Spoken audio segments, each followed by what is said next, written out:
Welcome in, everybody, to Betting Pros. It's time to place your bets. It is me, Joey P, Joe Pisapia, and this is the BP NFL Black Friday special. That's right. Who needs to go out and get all that savings? No. Why do you want to get pushed around and stomped to death at a Walmart when you could be at home watching Prime Video, watching the Kansas City Chiefs and the Las Vegas Raiders play football? Will it be a good game? We're not sure, but it is a game, and that means we're going to bet on it. So make sure you hang out with us for the next, 15, 20 minutes as we break down the Black Friday game here. And look, the last time, at the end of the year, we saw the Las Vegas Raiders come into Kansas City, it was a shocking result. I don't know if we're going to get that shocking result. I do know this. Gardner Minshew's out. Aiden O'Connell is back. So he's going to get the start here for the Las Vegas Raiders.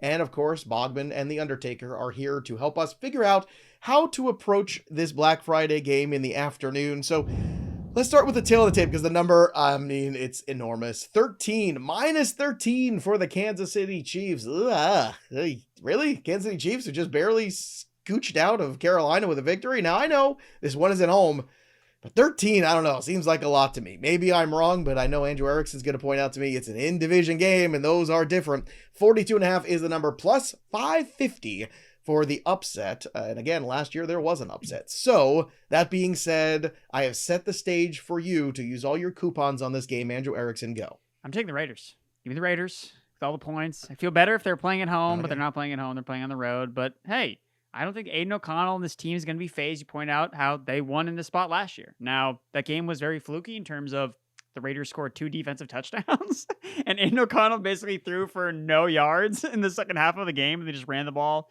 with Zamir White. So I don't think this is an upset special by any means. I think the Chiefs playing at home, I think that does matter, but I think having Aiden O'Connell at quarterback instead of Desmond Ridder is a massive upgrade for the Las Vegas Raiders. I know, Joe, we talked about on the Look Ahead show about how Desmond Ridder is just a turnover waiting to happen. Like every time he touches the ball, it just seems. As soon as he went in that game, I was like, "Oh my god!" He was like it's like he had 20 cups of coffee or something.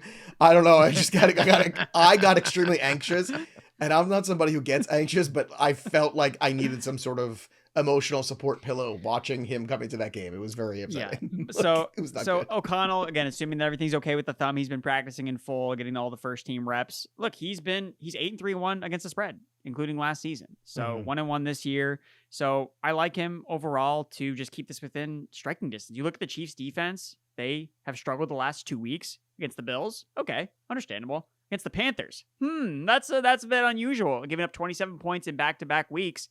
Hey, and the Broncos took them to their brink, Let's not forget so we know that the Chiefs are running hotter than the sun. They have won all their close games. They're 8-0 close games. So eventually it's going to catch up with them. I think that may end up happening in the playoffs, not necessarily in this spot, but they're not a team that blows people out. We've been talking about this every single week when we talk about betting in Chiefs games, right? Why are we going to lay this amount of points with Kansas City when they have shown no desire or will or ability to beat teams by 2 touchdowns? Let alone division rivals that have already beat them and shown them that they can compete with them. We saw this game play out in Las Vegas earlier this year. It was a 7-point game entering in the fourth quarter. Ended up being a 7-point game because of a backdoor cover by the Raiders. So I don't think that the Raiders are going to look at this matchup. Again, they're playing on quote-unquote prime time. Black Friday, it's their time, the black hole. They're going to be fired up. Again, they're a 2-9 team, but they don't care.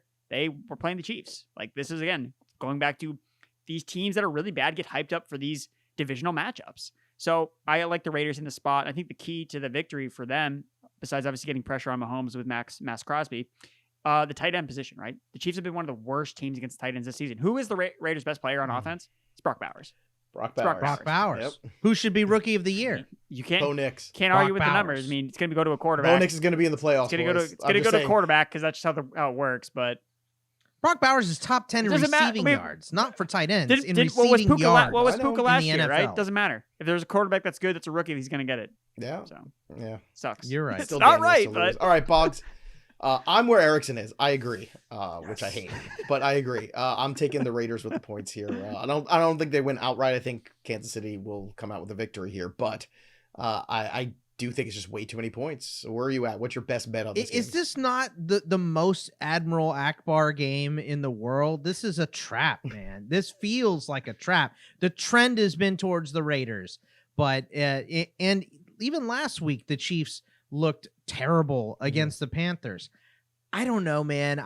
This is why I say don't bet the game, bet the props on these games, right?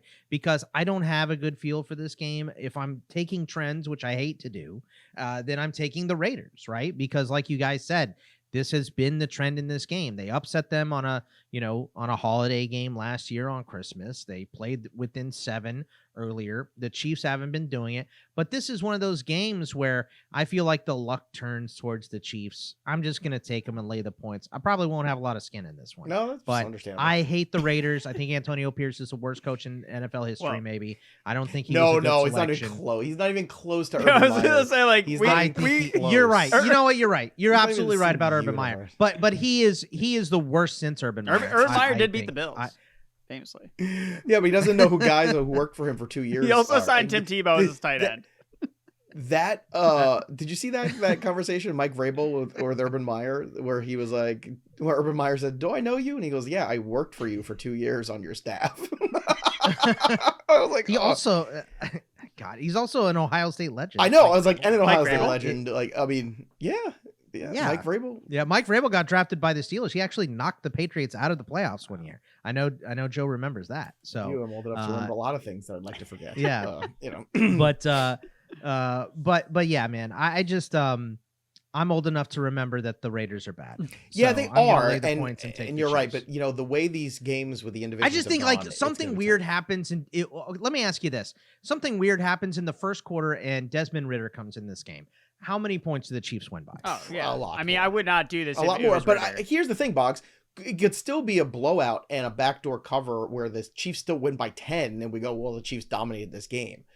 But it also could be within 7 points and the Chiefs score a defensive touchdown late and cover. So that's, again, this is why I don't like taking I the understand. game with a large spread or on short rest. I don't like doing it, but I'm going to lay the points to take the Chiefs because I hate the Raiders. All right, just a quick reminder, there's still plenty of time to win the Mike Evans Buccaneers helmet we're giving away. If you want a chance to win this bad boy for free, courtesy of our friends at pristineauction.com, all you need to do is head to bettingpros.com/contest, complete the form, and either download the Betting Pros app, leave a review of the Betting Pros podcast, or subscribe to our social media channels at Betting Pros at X and the TikTok, and at Betting Pros NFL on the Instagram. The more actions you complete, the more entries you receive, and we'll be announcing the winner right here on the channel. So make sure you turn on those darn notifications so you never miss a show, and you're alerted if you are the big winner of the Mike Evans autographed Buccaneers helmet for Pristine Auction. Let's get to the props. That's where Bogman gets really happy. Boggs, let's start with Patrick Mahomes, 33.5 passing attempts, and you are taking the over.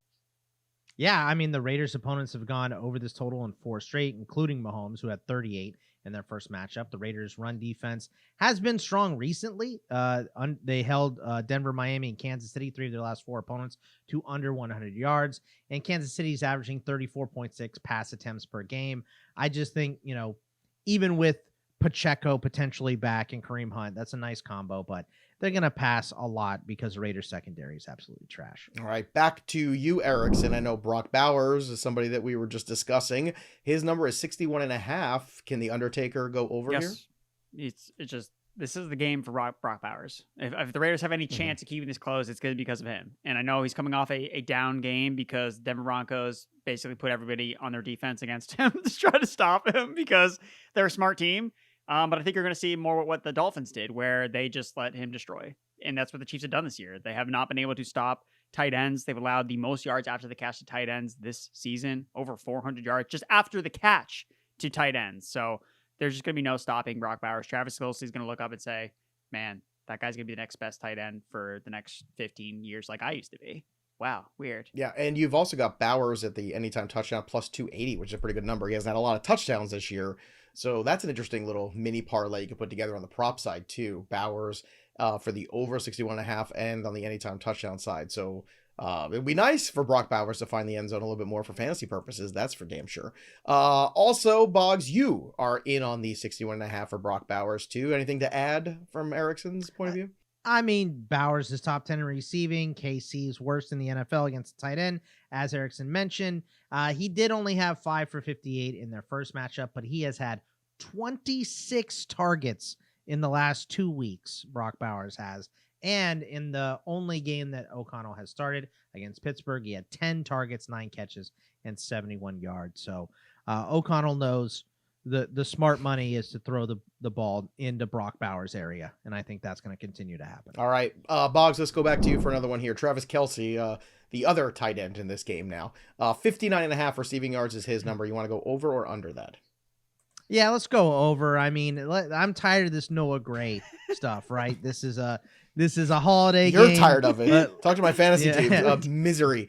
Misery last week. Let's 2 touchdowns. Let's have Travis Kelce get back on track here. Over 59.5. He had 12 targets, 10 catches, 90 yards, and a score against the Raiders earlier this year. Still lots of targets every week. 8 in 4 of his last 5 games, and the Raiders not quite as bad as the Chiefs against the tight end, but they are 27th in receiving yards allowed to tight ends this year. So still not very good. So let's go with that over on the Travis Kelce yardage. And finally, Andrew Erickson, take us home with another one here for Aiden O'Connell. How are you going to approach his return after being on the IR for a few weeks? Whenever his props drop for his rushing yards, they're not live yet. I was looking back at some of the ones they had posted earlier when he was the starter. This guy does not run whatsoever. And it's like historically paced that he does not run the football. Per Next Gen Stats, O'Connell has not attempted a single scramble on any of his dropbacks since entering the NFL. Like he never runs. He never scrambles. He's also built like a guy yes, that doesn't he is the scramble. statue of all. He has cement in his cleats. He will not move whatsoever. Again. Ooh, Thanksgiving parlay. Fewer rushing yards. Drew Lock or Aiden O'Connell? I'm thinking Aiden O'Connell. He is not moving for any yards. Again, this is per Next Gen Stats. He's the only quarterback in the Next Gen Stats era to not record a single scramble on a rushing attempt on any dropback with a minimum of 150 dropbacks. Basically, he's doing exactly what Drew Brees did. Again, both guys are from Purdue. I don't know if it's a Purdue thing. It's like, hey, we're just never going to run at the NFL level. But whenever this prop drops, I last time it was available was at 1.5 rushing yards earlier this season. I would imagine it probably opens up with a half a yard. I don't care. Just take the under. They're not allowed to run. They only take trains. I would even consider the under if it was negative yardage. Like, good, like, it's gonna be he's not moving. It's not moving. Aiden O'Connell's not the guy you want to pick when you're doing the backyard football game if you're trying to get out there in space a little bit over the weekend there over the holiday. All right, gentlemen, it's time for the Black Friday parlay, and here we go. And I've got actually 2 versions of it. The first one is the simple version at plus 260. Taking the Las Vegas Raiders points plus 12.5, and then the over for this game at 42.5, because again, if they're going to cover, I think then it would be probably a little bit more points in this game, I believe. So that will get you to plus 260. But if you take that same parlay and add in the lock that all 3 of us think is actually one of the best bets, if not the best bet in this game, is the 61.5 receiving yards for Brock Bowers. You put that in, the plus 260 becomes plus 424. And that, my friends, is a very nice savings on Black Friday. So, again, just a quick reminder, if you're trying to bet props, use the prop bet cheat sheet over on the app. Download the BettingPros app or go to bettingpros.com/props. One of the many tools over there that can help you become successful in your wagering. And when you download the BettingPros app, you get the 3 free days of premium, which is pretty spectacular. Use the tools. This is betting season now. Fantasy season's going bye-bye for a lot of you. Betting season, Wabbit season starts right now, baby. Let's go. We've got the college football playoffs around the corner. We've got these big-time NFL games, and then, of course, the NFL playoffs right around the corner, plus NBA, NHL. It's all going down right here on Betting Pros. Subscribe to the YouTube channel. Drop your comments below, too, and ring the bell till it goes ding for notifications, because we'll be back on Sunday with more content here for you, our wonderful Betting Pros community. That'll do it for us, but the story of the game goes on. For Scott Bogman and Andrew Erickson, I'm Joey P. We'll see you next time, kids. Happy Black Friday. Don't spend too much money.